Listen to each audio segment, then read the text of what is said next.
હું વિચારતી હતી કે છે ને એક મસ્ત ગિફ્ટ કાર્ડ લોન્ચ કરું. ગિફ્ટ કાર્ડનું નામ ફોરમ. મને બહાન થોડીક મોડી પડે.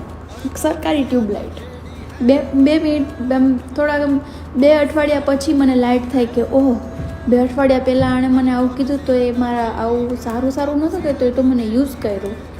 એટલે હું વિચારું છું કે ગિફ્ટ કાર્ડ લોન્ચ કરી દઉં મારા નામનું જ તે, બરાબર? કે જે લોકો મને યુઝ કરે ને એને એટલા વધારે પોઈન્ટ્સ, જે લોકો મને સૌથી વધારે હર્ટ કરે ને એને સૌથી વધારે પોઈન્ટ્સ.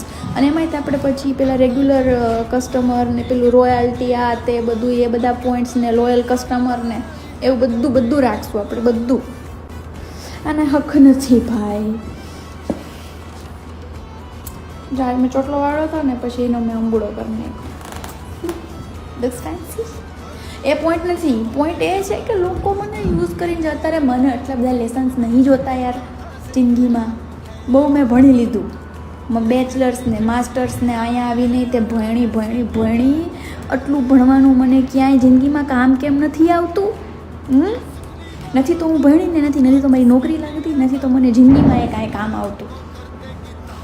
ઠોકર લાગે તો માણસ શીખે પણ નહીં. નકટું માણસ હોય ને એને ઠોકર લાગી જાય, ગોઠણ છોલાઈ જાય તોય ના જ શીખે.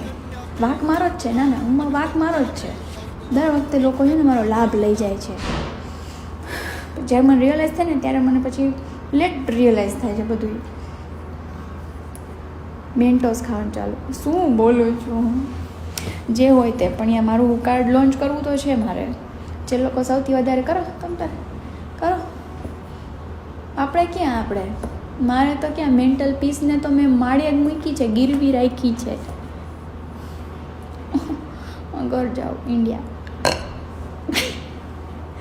હમણાં ખાધું તું લે તો ઓટકાર, બધાને ઓટકાર આવતો હોય, એમાં હસવાનું શું હોય?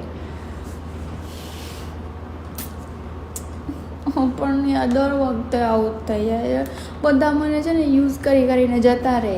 મને આમ પેલું આમ મેન્યુપ્લેટ કરીને ને મારું ભોળાપણું યુઝ કરી બધા મને પેલું કે હું કાંઈ કહું કહેતી નથી. એટલે મને પછી બધું સમજાય, મને બધી ખબર પડી. તો ખાલી ના નથી બોલી શકતી.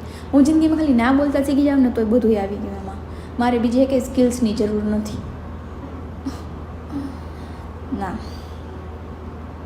ડાબા